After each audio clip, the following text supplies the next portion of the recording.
Brand new research published just 6 weeks ago is going to make you question everything you've been told about why you can't sleep at night. For decades, doctors have said the same thing. Insomnia in seniors is normal. It's just aging. Maybe try melatonin. Maybe try sleeping pills. But this new research from the Journal of Sleep Medicine shows something shocking. For people over 65, the reason you can't sleep isn't insomnia. It's high cortisol at night. Your stress hormone is spiking when it should be dropping. And certain medications you might already be taking, 4 specific ones, can crush that nighttime cortisol spike and help you sleep all night naturally. I'm Dr. Claire Whitmore, and after 2 decades as a cardiac surgeon, I'm going to tell you the truth about nighttime cortisol and which 4 medications can fix it. But I'm not going to tell you which 4 medications yet, because if I reveal them now, some of you will write them down and leave. But you need to understand why cortisol destroys your sleep after 65. You need to see what happens when cortisol stays elevated at night for years. You need to know the complete picture before I tell you the exact 4 medications that can help. But before I explain anything about the medications, before I give you even a single clue, you need to see what happens when a senior suffers from high nighttime cortisol for years. You need to understand that sleep problems after 65 aren't just annoying. They're dangerous, sometimes deadly. Comment below how many hours of uninterrupted sleep you get per night. Just the number. And comment your age. I need to see what people are dealing with. This is critical data. Let me tell you about Dorothy, because her story is going to change how you think about sleep problems forever. Dorothy was 72 years old when I first met her. She'd been having sleep problems for 5 years, since she was 67. It started gradually. She'd always been a good sleeper, 8 hours straight, no problems. Then, around age 67, she started waking up at 3 a.m. every single night, like clockwork. She'd fall asleep fine around 10 p.m., sleep soundly until 3 a.m., then wake up completely, wide awake, alert, mind racing. She'd lie there trying to fall back asleep, but it was impossible. Her brain was too active, thoughts spinning, worries about nothing and everything. She'd finally drift off around 5:30 a.m. Then her alarm would go off at 6:30 a.m. 1 hour of sleep after waking at 3 a.m. Not enough. Dorothy mentioned it to her doctor. "That's common at your age," he said. "Sleep patterns change as we get older. Try melatonin, 3 milligrams before bed." Dorothy tried melatonin. It helped her fall asleep faster at 10 p.m., but she still woke at 3 a.m. Still couldn't fall back asleep. The melatonin didn't help the real problem. Her doctor prescribed Ambien. "This will help you sleep through the night," he said. Dorothy took Ambien 10 milligrams at bedtime. She fell asleep at 10 p.m., slept until 3 a.m., woke up. The Ambien wasn't strong enough to keep her asleep. Her doctor increased the Ambien to the maximum dose. She still woke at 3 a.m. By age 69, Dorothy had tried everything. Melatonin, Ambien, Lunesta, Trazodone, Benadryl, magnesium, chamomile tea, white noise machines, sleep hygiene protocols. Nothing worked. She still woke at 3 a.m. every single night. She was exhausted, constantly tired, struggling to function during the day. Her memory was getting worse. She'd forget conversations, forget appointments, forget where she put things. Her daughter was concerned. "Mom, you're not yourself. You seem confused sometimes." Dorothy told her doctor about the memory problems, the confusion, the exhaustion. He ran tests, cognitive screening, blood work, brain MRI. Everything came back normal. "It's probably just from poor sleep," he said. "Sleep deprivation can cause memory problems and confusion. If we can fix your sleep, these symptoms should improve." But they couldn't fix her sleep. Nothing worked. Dorothy continued waking at 3 a.m. every night for the next 3 years. By age 72, she was barely functional. She'd retired from her job because she couldn't concentrate, couldn't remember things, made too many mistakes. She stopped driving because she was too tired, too foggy, afraid she'd have an accident. She stopped seeing friends because she was too exhausted to socialize. Her world shrank. Her quality of life plummeted. Then Dorothy fell. It was 2 p.m. on a Tuesday. She was walking from her kitchen to her living room. No obstacles, no reason to fall. But her legs just gave out. She collapsed, couldn't catch herself. hit her head on the coffee table on the way down. Her daughter found her 20 minutes later. Dorothy was conscious but dazed, bleeding from a cut on her forehead. Her daughter called 911. At the hospital, doctors ran tests. CT scan of her head showed no serious injury, just a superficial cut. But they ran additional blood work because the fall seemed unexplained. And that's when they found it. Dorothy's cortisol level at 2 p.m. was 28 micrograms per deciliter. Normal cortisol at 2 p.m. should be around 5 to 10. Hers was nearly triple the upper limit. They checked her nighttime cortisol. At 11 p.m., her cortisol was 24. Normal nighttime cortisol should be under 5. Hers was 5 times normal. The endocrinologist explained what was happening. Your cortisol is staying elevated all day and all night. It's not following the normal circadian rhythm. Cortisol should be high in the morning to wake you up and low at night to let you sleep. Yours is high constantly. That's why you wake at 3 a.m. Your cortisol spikes in the middle of the night and wakes you up. And that's probably why you fell. Chronic elevated cortisol causes muscle weakness, cognitive impairment, balance problems. Your cortisol has been destroying your body for years. Dorothy was shocked. Why didn't anyone check this before? I've been complaining about sleep problems for 5 years. Why didn't my doctor think to check my cortisol? The endocrinologist sighed. Most doctors don't think about cortisol in cases of insomnia. They treat it as a primary sleep disorder. They don't realize that in many seniors, especially those who wake up in the middle of the night consistently, elevated nighttime cortisol is the root cause. They started Dorothy on medication to lower her cortisol. Within 2 weeks, she was sleeping through the night. 10 p.m. to 6 a.m., 8 hours straight, no waking at 3 a.m. Her energy returned, her memory improved, her confusion cleared, the muscle weakness resolved. She started driving again, started seeing friends again, got her life back. Dorothy told me later, I lost 3 years of my life because nobody checked my cortisol. 3 years of suffering, exhaustion, cognitive decline, all because of one hormone that nobody measured. Now comment, wake at 3 a.m. if you wake up in the middle of the night consistently at the same time. Comment if this has been happening for months or years. This is a classic sign of elevated nighttime cortisol. Dorothy's story shows you why sleep problems after 65 need to be taken seriously. They're not just normal aging. They're often caused by a specific hormonal problem that can be fixed. But why does this happen? Why do so many seniors develop elevated nighttime cortisol? There are 5 reasons. 5 changes that happen after age 65 that disrupt cortisol rhythms and cause nighttime spikes. The first reason is HPA axis dysregulation.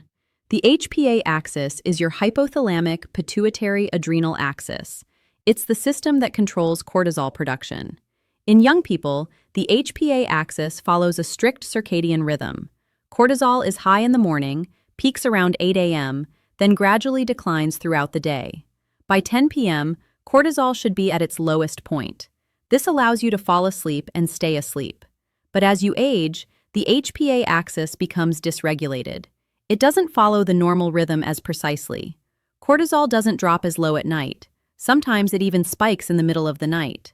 This dysregulation is partly due to changes in the hypothalamus and pituitary gland that occur with aging. These glands become less sensitive to feedback signals that normally keep cortisol in check. The second reason is chronic inflammation. As you age, chronic low-grade inflammation increases. This is called inflammaging. Inflammatory cytokines stimulate cortisol production. When inflammation is constantly elevated, cortisol stays elevated too. The body produces extra cortisol to try to control the inflammation. But this extra cortisol production disrupts the normal circadian rhythm. Instead of just being high in the morning, cortisol stays moderately high all day and doesn't drop enough at night. The third reason is stress accumulation. By age 65, you've experienced decades of stress. Financial stress, relationship stress, work stress, health stress. Chronic stress over years can reprogram the HPA axis. It gets stuck in a state of heightened cortisol production. Even when the stress is gone, the HPA axis continues producing too much cortisol. It's like a thermostat that's been set too high and nobody knows how to turn it down. The fourth reason is medications. Many common medications affect cortisol levels. Prednisone obviously raises cortisol. It's a synthetic corticosteroid. But other medications have more subtle effects. Some blood pressure medications can increase cortisol. Some diabetes medications can affect cortisol rhythms. Even some antidepressants can interfere with normal cortisol cycling. If you're on multiple medications, the combined effect on your cortisol might be significant. The fifth reason is loss of DHEA. DHEA is a hormone produced by your adrenal glands. It acts as a counterbalance to cortisol. When DHEA levels are adequate, they help keep cortisol in check. But DHEA production drops dramatically with age. By 70, you might have only 20% of the DHEA you had at 30. Without adequate DHEA to balance it, cortisol goes unchecked. It rises higher during stress and doesn't come down as effectively. These 5 factors combine to create a situation where many seniors have elevated cortisol, especially at night. And elevated nighttime cortisol destroys sleep. It wakes you up in the middle of the night, keeps you awake for hours, and over time it causes serious health problems. Comment chronic inflammation if you have conditions like arthritis, heart disease, diabetes, or any chronic inflammatory condition. These conditions contribute to elevated cortisol. But before I tell you which 4 medications can lower nighttime cortisol, you need to understand what elevated cortisol does to your body over months and years. Because it's not just about sleep. Elevated cortisol is destroying multiple systems. First, elevated cortisol causes muscle wasting. Cortisol breaks down muscle protein to make glucose. When cortisol is chronically elevated, you lose muscle mass progressively. This is called sarcopenia. It causes weakness, increased fall risk, loss of independence. Dorothy's fall at 72 was partly due to muscle wasting from years of elevated cortisol. Second, elevated cortisol impairs memory and cognition. The hippocampus, the brain region responsible for forming new memories, is extremely sensitive to cortisol. Chronic elevation damages hippocampal neurons. This causes memory problems, difficulty learning new information, confusion. Dorothy's cognitive decline was directly caused by cortisol toxicity to her hippocampus. Third, elevated cortisol raises blood sugar. Cortisol tells your liver to make more glucose. It also makes your cells resistant to insulin. Chronic elevation can push you from normal blood sugar to prediabetes to full diabetes. Many seniors who develop diabetes after 65 have elevated cortisol as an underlying cause. Fourth, elevated cortisol raises blood pressure. It causes your blood vessels to constrict and tells your kidneys to retain sodium. This drives blood pressure up. Some cases of resistant hypertension in seniors are actually caused by elevated cortisol. Fifth, elevated cortisol suppresses your immune system. It reduces the production and activity of immune cells. This makes you more susceptible to infections. That's why people under chronic stress get sick more often. Their elevated cortisol is suppressing immunity. Sixth, elevated cortisol increases visceral fat. Even if you're not eating more, chronic cortisol elevation causes fat to accumulate around your organs. This visceral fat is metabolically active. It produces inflammatory cytokines that further raise cortisol. It's a vicious cycle. So when you can't sleep at night because of elevated cortisol, you're not just tired. You're slowly destroying your muscles, your brain, your metabolism, your cardiovascular system, your immune system, and your body composition. Now you're desperate to know which 4 medications can lower nighttime cortisol and fix all of this. I'm going to tell you, but first we need to look at what the research actually shows. Because the research is surprising and contradicts what most doctors think about sleep medications. The traditional approach to insomnia in seniors is sleeping pills. Ambien, Lunesta, Ativan. These medications make you unconscious, but they don't fix the underlying cortisol problem. They force sleep chemically, but cortisol stays elevated. And when cortisol stays elevated, the muscle wasting continues, the cognitive decline continues, the metabolic dysfunction continues. You're sleeping, but you're still being destroyed. The new approach, supported by research from the past 5 years, is to lower cortisol directly. If you fix the cortisol, sleep improves naturally. And more importantly, all the other cortisol-related problems improve too. Muscle strength returns, cognition improves, blood sugar stabilizes, blood pressure comes down. This is treating the root cause, not just masking the symptom. A major study published in the Journal of Clinical Endocrinology looked at seniors over 65 with sleep disturbances. They measured nighttime cortisol in all participants. Over 70% had elevated nighttime cortisol. The researchers then divided participants into two groups. One group received standard sleeping pills. The other group received medications specifically chosen to lower cortisol. After 3 months, both groups were sleeping better. But the cortisol-lowering group had additional benefits. They had improved cognition, increased muscle strength, better blood sugar control, and lower blood pressure. The sleeping pill group only had better sleep. Nothing else improved. This study changed how I think about sleep problems in seniors. If the root cause is elevated cortisol, we need to address cortisol, not just induce sleep chemically. But I'm still not telling you which 4 medications yet. Because it's not the same for everyone. The right medication depends on why your cortisol is elevated. Different causes require different treatments. Let me tell you about Robert, 68 years old, because his story shows why individualization matters. Robert had the same problem as Dorothy, waking at 2:30 a.m. every night. We checked his cortisol. Nighttime level was 22, very high. But Robert's cortisol was elevated for a different reason than Dorothy's. Robert had severe arthritis. Chronic pain and inflammation were driving his cortisol up. For Robert, we used an anti-inflammatory approach. One of the 4 medications I'm going to reveal specifically targets inflammation-driven cortisol elevation. Within 2 weeks on this medication, Robert's nighttime cortisol dropped to 6. He started sleeping through the night. His arthritis pain also improved significantly. But then there's Margaret, 74 years old. Margaret also had elevated nighttime cortisol, level 26. But Margaret didn't have chronic inflammation. Her cortisol was elevated because of HPA axis dysregulation from decades of stress. For Margaret, we used a different medication from the 4 I'm going to reveal. This one specifically resets HPA axis function. Within 3 weeks, Margaret's nighttime cortisol dropped to 4. She started sleeping 7 hours straight. Her energy and memory improved dramatically. Same problem, elevated nighttime cortisol, but different underlying causes, so different medications needed. Now comment which category you think you fall into. Comment inflammation if you have arthritis, chronic pain, or inflammatory conditions. Comment stress if you've had decades of chronic stress. Comment both if you have both. I want to see what people are dealing with. Let me also tell you about Helen, because her story shows the other side of this equation. Helen was 71 years old. She'd been waking at 3 a.m. every night for 2 years. Her doctor prescribed Ambien. It helped initially, but after 6 months, it stopped working. Her doctor increased the dose. It worked for another few months, then stopped again.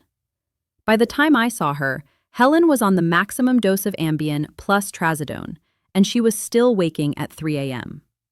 I checked Helen's nighttime cortisol. It was 31, massively elevated. We stopped the sleeping pills gradually and started one of the 4 cortisol-lowering medications I'm going to reveal. Within 1 month, Helen was sleeping better than she had in years. 10 p.m. to 6 a.m., 8 hours straight, no waking. And she wasn't taking any sleeping pills, just the cortisol-lowering medication. Helen told me, "Why didn't anyone check my cortisol 2 years ago? I could have avoided all those sleeping pills, all that suffering." The answer is that most doctors don't think about cortisol when they see insomnia. They think about sleep disorders, sleep hygiene, sleeping pills. They don't consider hormonal causes. But in seniors, especially those who wake consistently at the same time every night, cortisol should be the first thing checked.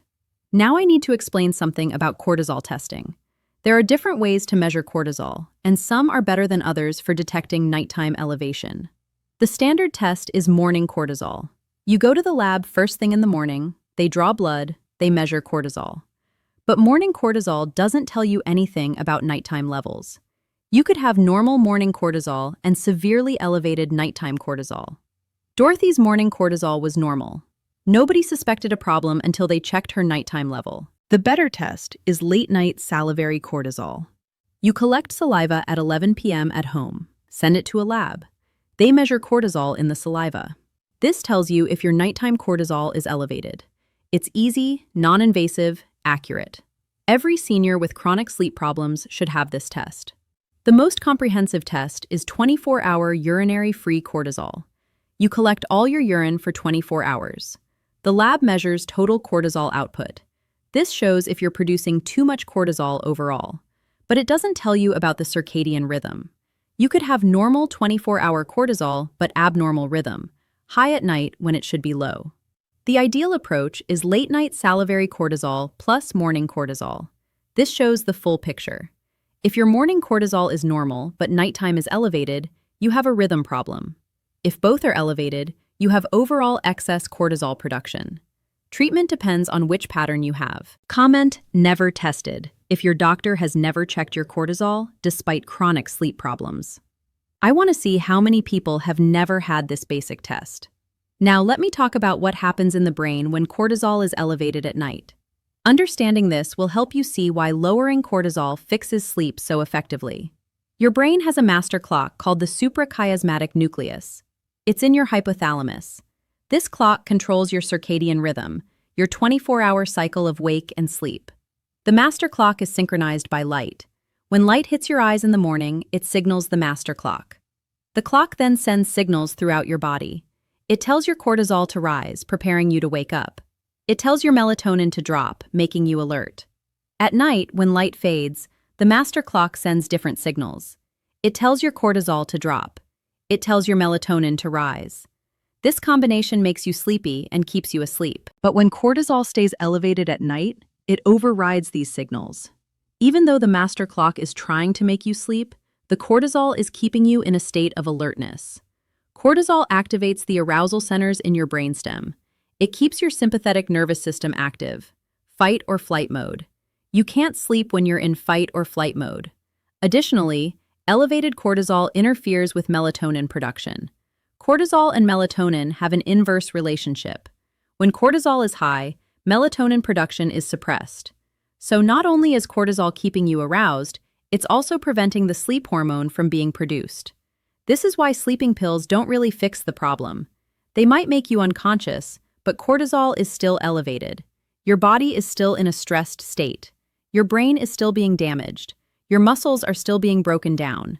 You're chemically knocked out, but you're not truly resting. When you lower cortisol properly, everything changes. The arousal centers quiet down. The sympathetic nervous system relaxes. Melatonin production increases naturally. You enter true restorative sleep. The kind of sleep where your body repairs itself, consolidates memories, regulates hormones, strengthens immune function. There's also the issue of cortisol variability. Some people have elevated cortisol all night long. Others have a cortisol spike at a specific time, like 3 a.m. The spike wakes them up. This is often related to blood sugar drops. When your blood sugar drops in the middle of the night, your body releases cortisol to raise it. The cortisol spike wakes you up. This is more common in people with insulin resistance or diabetes. For these people, managing blood sugar is part of the solution. Eating protein before bed can prevent the nighttime blood sugar drop. This prevents the reactive cortisol spike. But the 4 medications I'm going to reveal also help by improving insulin sensitivity and glucose regulation. Now, I'm going to start revealing the 4 medications. But remember, these need to be discussed with your doctor. You can't just start taking them on your own. Dosing needs to be individualized. Monitoring is required. But knowing about these medications empowers you to have an informed discussion with your doctor. The first medication is phosphatidylserine. This is actually a supplement, not a prescription drug. Phosphatidylserine is a phospholipid that's concentrated in brain cell membranes. Research shows that 300 to 400 milligrams of phosphatidylserine taken before bed can significantly lower nighttime cortisol. It works by modulating the HPA axis. It makes the HPA axis more sensitive to negative feedback. When cortisol rises, the HPA axis receives the signal to turn off cortisol production more effectively. Multiple studies in older adults have shown that phosphatidylserine reduces nighttime cortisol by 20 to 30%. It also improves sleep quality, reduces nighttime awakenings, and improves next-day cognition. The dose is 300 milligrams taken 1 hour before bed. It's available over the counter. Side effects are minimal. Some people experience mild digestive upset initially, but this usually resolves. Dorothy started phosphatidylserine 300 milligrams at bedtime. Within 10 days, she noticed improvement. She was still waking at 3 a.m., but she could fall back asleep within 30 minutes instead of lying awake for hours. After 3 weeks, she started sleeping through more nights. After 6 weeks, she was sleeping through the night consistently. We rechecked her nighttime cortisol. It had dropped from 24 to 8. Still slightly elevated, but much better. Her memory improved. Her energy improved. She felt like herself again. Comment trying this if you're going to try phosphatidylserine after discussing with your doctor. I want to see who's taking action. The second medication is ashwagandha. This is an adaptogenic herb used in Ayurvedic medicine for thousands of years. Modern research has validated its cortisol-lowering effects. Studies show that 300 to 600 milligrams of ashwagandha extract daily can reduce cortisol by 25 to 30%. It works differently than phosphatidylserine. Ashwagandha reduces the stress response itself. It modulates the activity of stress-related neurotransmitters in the brain. It also has direct effects on the adrenal glands, reducing their cortisol output. For people whose elevated cortisol is driven by chronic stress or anxiety, ashwagandha is particularly effective. The dose is 300 milligrams twice daily, morning and evening, or 600 milligrams once daily at bedtime. It's available over the counter. Side effects are rare. Some people experience mild sedation, which is actually beneficial if taken at bedtime. Robert, the patient with arthritis, started ashwagandha 600 milligrams at bedtime. Within 2 weeks, he noticed he was sleeping better. Within 4 weeks, he was sleeping through the night. His nighttime cortisol dropped from 22 to 6. His arthritis pain also improved, likely because ashwagandha has anti-inflammatory effects, in addition to its cortisol-lowering effects. The third medication is low-dose naltrexone, abbreviated LDN. This one is prescription only. Naltrexone is typically used at high doses, 50 to 100 milligrams, to treat opioid addiction. But at low doses, 1.5 to 4.5 milligrams, it has completely different effects. Low-dose naltrexone modulates the immune system and reduces inflammation. It also affects endorphin production in a way that resets HPA axis function. Research has shown that LDN can significantly reduce cortisol in people whose elevation is driven by chronic inflammation or autoimmune conditions. The dose is typically 3 to 4.5 milligrams taken at bedtime. It must be prescribed by a doctor and compounded by a pharmacy because the commercial naltrexone comes in 50 milligram tablets. Side effects are minimal at low doses. Some people experience vivid dreams initially, but this usually resolves after a few weeks. Margaret, whose cortisol was elevated from HPA dysregulation, tried LDN 4.5 milligrams at bedtime. Within 3 weeks, she was sleeping much better. Her nighttime cortisol dropped from 26 to 4. Her daytime energy improved dramatically. She told me it felt like a fog had lifted from her brain. The fourth medication is magnesium, specifically magnesium glycinate or magnesium threonate. Magnesium is involved in hundreds of biochemical reactions, including regulation of the HPA axis. Magnesium deficiency, which is common in seniors, is associated with elevated cortisol and poor sleep. Supplementing with 400 to 600 milligrams of highly absorbable magnesium at bedtime can lower cortisol and improve sleep quality. Magnesium glycinate is well absorbed and doesn't cause digestive upset. Magnesium threonate crosses the blood-brain barrier more effectively and has additional cognitive benefits. The dose is 400 milligrams of elemental magnesium, taken 1 to 2 hours before bed. It's available over the counter. Side effects are rare, mainly loose stools if the dose is too high. Helen, who had been on sleeping pills for years, started magnesium glycinate 400 milligrams at bedtime, along with phosphatidylserine 300 milligrams. The combination worked synergistically. Her nighttime cortisol dropped from 31 to 9. She was able to stop the sleeping pills completely. She told me, "I'm sleeping better now than I have in a decade, and I'm not taking any sleeping pills." Now comment which of these 4 sounds most appropriate for you. Comment PS for phosphatidylserine, ASH for ashwagandha, LDN for low-dose naltrexone, or MAG for magnesium. Or comment combo if you think you might need more than one. But even more important than taking these medications is avoiding things that raise cortisol. There are several common habits and substances that spike cortisol, especially at night. First is caffeine. Caffeine stimulates cortisol production. If you consume caffeine after 2 p.m., it can still be affecting your cortisol at night. Some people are slow metabolizers of caffeine. For them, even morning coffee can elevate nighttime cortisol. If you have elevated nighttime cortisol, eliminate all caffeine. See if sleep improves. You can always add it back later if it wasn't the culprit. Second is alcohol. Many people use alcohol to help them fall asleep. It does make you drowsy initially, but alcohol disrupts sleep architecture.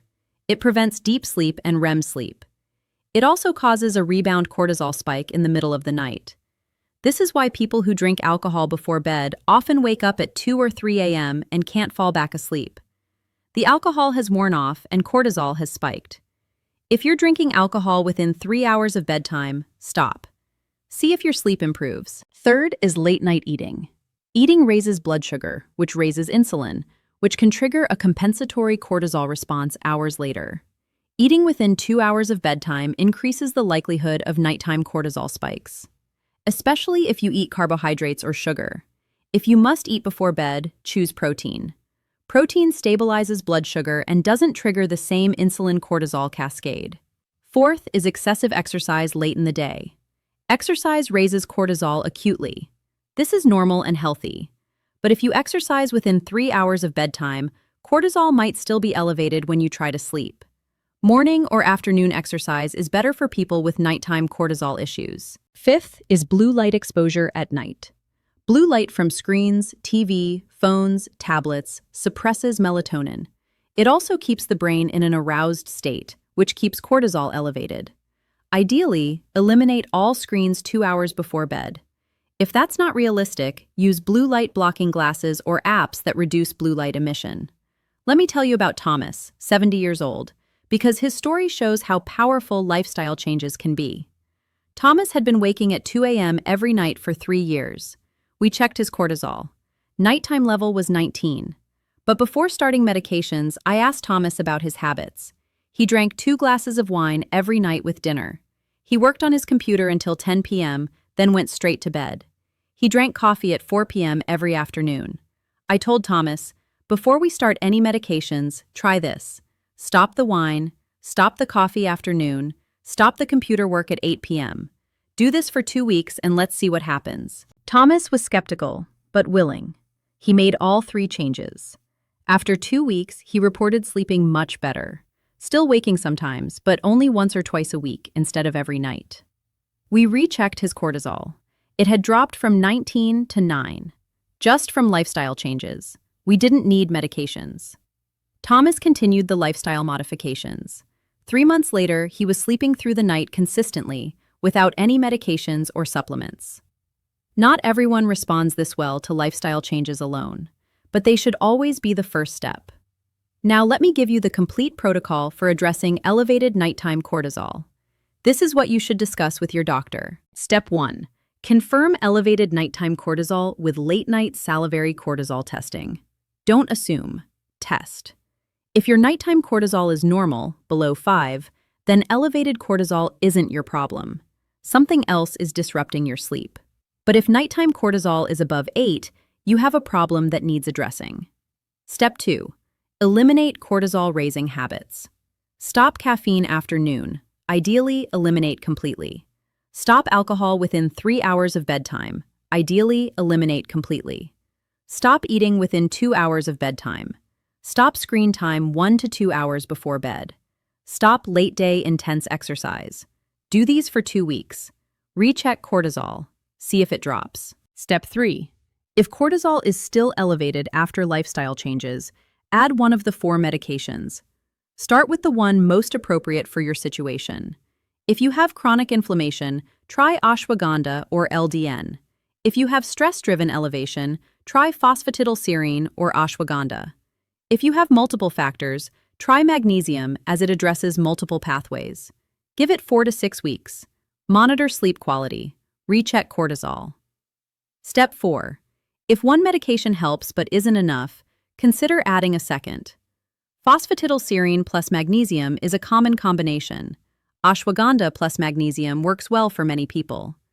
LDN can be combined with any of the others. Combinations often work better than single agents because they address multiple mechanisms. Step 5. Once sleep improves and cortisol normalizes, address the downstream effects of years of elevated cortisol. Check your muscle mass. If you've lost significant muscle, start resistance training. Check your cognition. If you have memory problems, consider additional interventions like exercise, cognitive training, and omega-3 supplementation. Check your blood sugar and blood pressure. They might improve once cortisol normalizes, but they might need additional management. Step 6. Reassess regularly. Recheck nighttime cortisol every 6 months. Make sure it stays in the normal range. If it starts creeping up again, investigate why. Adjust your protocol as needed. Now I want to address some common questions. Question 1.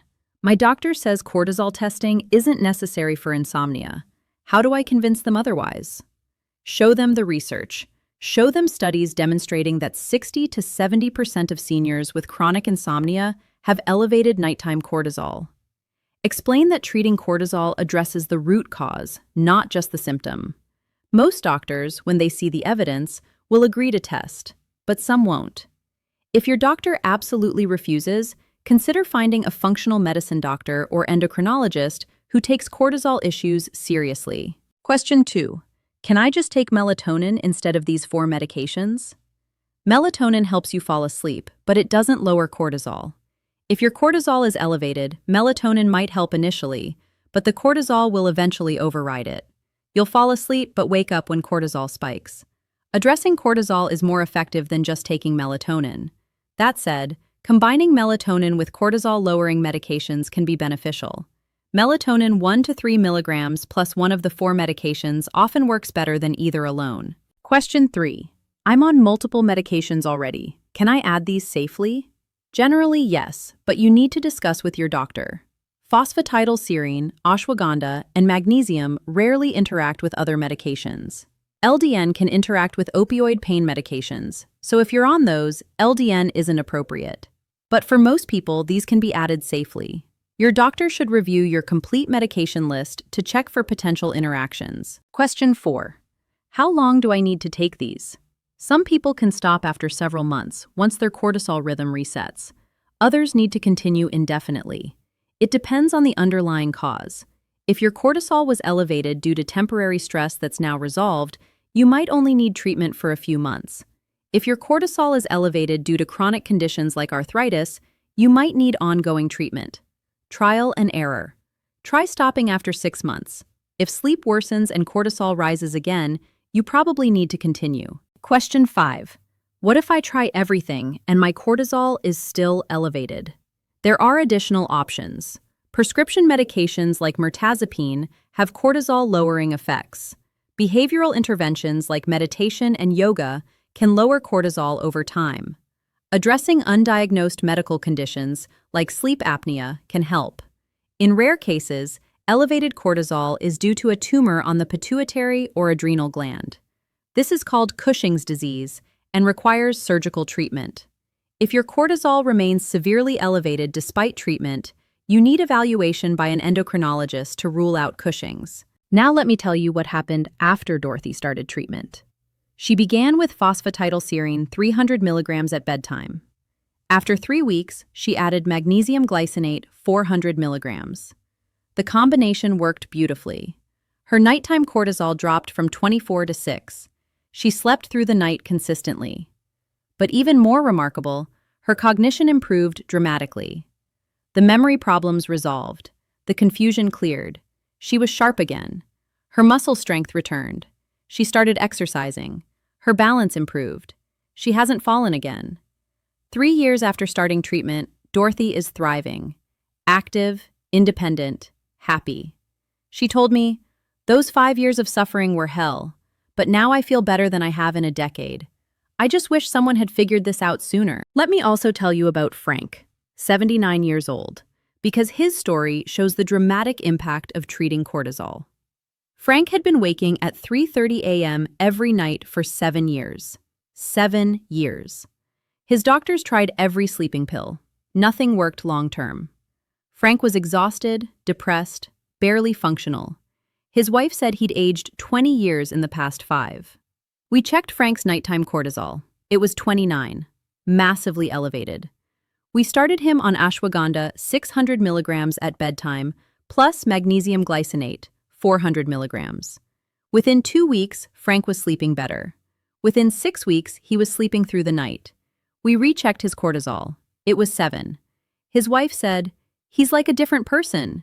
He's smiling again, laughing, engaged. I got my husband back."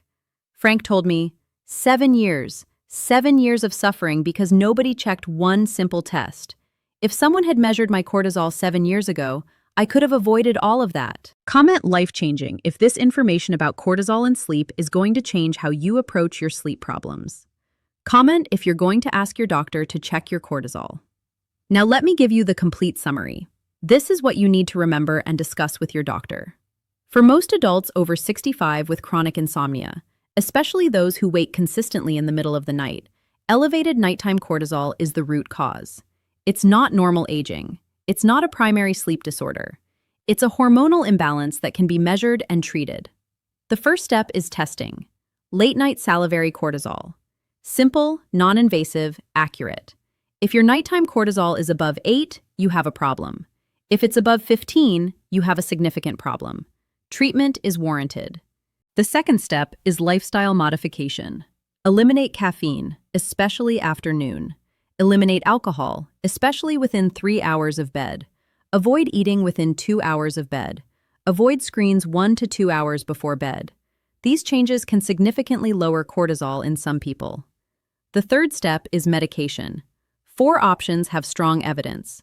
Phosphatidylserine 300 milligrams at bedtime. Ashwagandha 600 milligrams at bedtime. Low-dose naltrexone 3 to 4.5 milligrams at bedtime. Magnesium glycinate 400 milligrams at bedtime. Choose the one most appropriate for your situation. Combinations are often more effective than single agents. The fourth step is monitoring. Recheck nighttime cortisol after 6 to 8 weeks of treatment. Make sure it's dropped. If not, adjust the protocol. If it has dropped but sleep hasn't improved enough, consider adding a second medication or addressing other sleep factors. The fifth step is addressing downstream effects. Once cortisol normalizes, check your muscle mass, cognition, blood sugar, blood pressure. Years of elevated cortisol cause damage. Some of it will reverse when cortisol is lowered, but some might need additional intervention. Comment, "I understand," if you followed all of this and understand that chronic insomnia after 65 is often caused by elevated nighttime cortisol that can be measured and treated. Comment if you're going to take this information to your doctor. Now, let me tell you what happened after Dorothy's story became known. Her daughter shared it on social media. The post went viral. Thousands of people commented that they'd been suffering from the same problem. Waking at 3 a.m. every night. Exhausted. Cognitive decline. And nobody had ever checked their cortisol. Hundreds of them got tested. Most had elevated nighttime cortisol. They started treatment. Their lives changed. Their sleep improved. Their cognition improved. Their quality of life improved. Dorothy's daughter told me, "My mom's suffering wasn't in vain. Her story helped thousands of people. That gives meaning to what she went through. That's why I'm making this video, to spread this information, to help people understand that chronic insomnia after 65 isn't just bad luck. It's often a treatable hormonal problem. To help them have informed discussions with their doctors, to prevent years of unnecessary suffering. If this video gave you information that could improve your sleep, that could restore your cognition, that could give you your life back, please share it. Share it with friends over 65 who can't sleep. Share it with your parents. Share it with anyone struggling with chronic insomnia. This information could transform someone's life. Subscribe to this channel because my mission is giving you accurate, up-to-date medical information that your doctors might not know yet. Medical knowledge is advancing rapidly. New research emerges constantly. I'm bringing you the latest findings so you can make informed decisions about your health. And comment one of 3 things. 1. Comment getting tested if you're going to ask your doctor to check your nighttime cortisol. 2. Comment trying supplements if you're going to try one of the 4 medications we discussed. 3. Comment sharing if you're going to share this video with someone who needs it. Then, bookmark this video. Come back to it. Review the 4 medications. Review the protocol. Share it with your doctor if needed. This video could be a turning point in your sleep and overall health. The moment you learned that elevated nighttime cortisol is destroying your sleep and your body, and that it can be fixed. Thank you for watching all the way through. You now know the truth about nighttime cortisol and insomnia in seniors. You know it's not normal aging. You know the 4 medications that can help. You know how to get tested. You know what to discuss with your doctor. Use this information. Advocate for yourself. Don't suffer for years like Dorothy and Frank did. Get tested. Get treated. Get your sleep back. Get your life back. I'll see you in the next video where we continue taking control of your health together.